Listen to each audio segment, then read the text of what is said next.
the Occupy Wall Street movement seems to be alive and well a whole year later. They have basically taken over this entire area near Broadway and Wall Street. Now, police have been able to keep everything under control and keep everyone moving, but there are hundreds of protesters out here who say they're not stopping until they feel their message has been received. Well, right now I'm standing near the border of Jersey City and Hoboken on 16th Street, and that street is completely underwater at this point. There is water just flowing down the streets. It seems a lot of Hoboken is underwater. There is really no access walking or driving into the city of Hoboken at this point, and if you are in Hoboken, there's a good chance that there is no access out of the city as well. So we really do hope that everyone has enough supplies to stay inside until these floodwaters recede, because it's a very dangerous situation out here. We're seeing a lot of debris on the roads and a lot of down power lines as well, which makes an extremely dangerous. Now, crews are working around the clock to try to repair all that infrastructure damage that was done by Hurricane Sandy, and until things are back to normal, commuters can expect delays. So pack your patience, plan ahead, and do a little research before you leave home. If you're planning on taking a bus, a ferry, or a light rail, it's a good idea to go to njtransit.com to find out exactly which routes are available to you. In Jersey City, Barb Consiglio, FiOS 1 News. And of course, that was a very solemn ceremony, but there was also a sense of pride in the role that Jersey City was able to take that day, and for so many who risked their lives, and many, of course, who gave their lives to do whatever they could to help. In Jersey City, Barb Consiglio, FiOS 1 News. Well, here in Hoboken, so many people lost everything they own. Residents' waterlogged belongings have been put out on the curb, and volunteers are still aiding those who don't have access to basic necessities. But with a nor'easter looming, many here in Hoboken worry that the city cannot handle another hit by Mother Nature. The storm could carry damaging wind, rain, coastal flooding, and even snow. Power grids that were just restored in the past couple of days could shut down once again, undoing the hundreds of hours of work that utility crews put in around the clock. A lot of people still without heat, and even the snow is just not going to make anything better, because there's still people that are taking things out of their house, they're still clearing things out. Makes it harder to weather a storm. Yeah, exactly. Now, the storm is expected to roll in sometime Wednesday morning. There has been some speculation about the strength of the storm and the problems that could come along with it, but with emergency resources so strained here in Hoboken, all they can do is try to prepare for the worst and hope for the best. In Hoboken, Barb Consiglio, FiOS 1 News. He got a beautiful heart. He wanted to be a cop, and look what they did to him. He's supposed to go to college. He was just 18 years old. Jamil Bader's mother was overwhelmed with grief after her son was shot dead while working in the family business, Jamil and Son's Grocery, Thursday night. His uncle, Alberto, was working in the store with him and says two men ran in with hoods on and guns drawn and said only nobody move. Why does he always take the good people?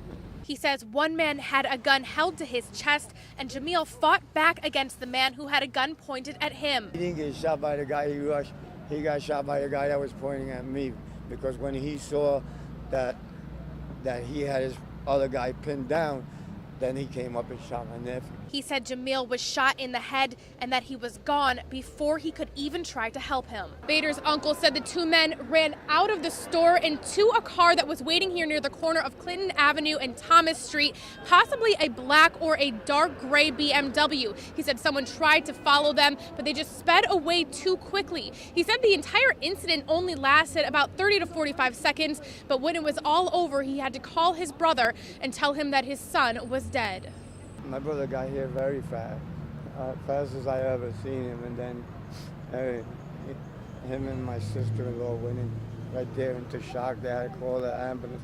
Everyone in this neighborhood knew Jamil and his family. All morning long, people stopped by to offer their condolences for the young man they affectionately called Little. Little, I always called him my son. I always say he was the son I never had.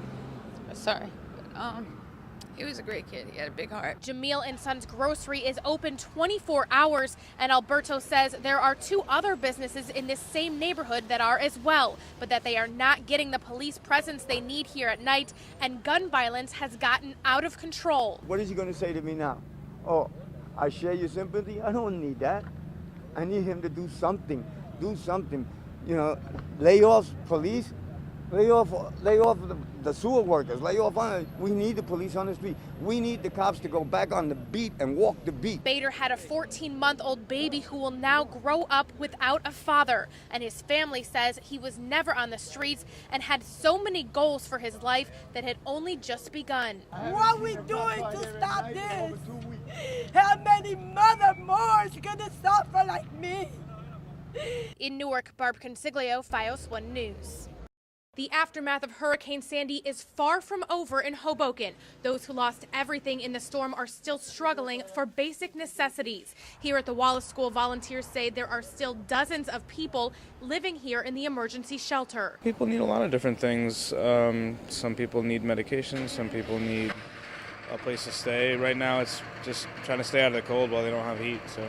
Hoboken High School served as a donation drop-off center, and Monday volunteers continued to load National Guard trucks with water, food, and personal items. Start to drag 20 bags over here from that pile. Now, because people have been so generous with donating supplies, what they really need now is the manpower to organize the supplies and get them out to the people who need them.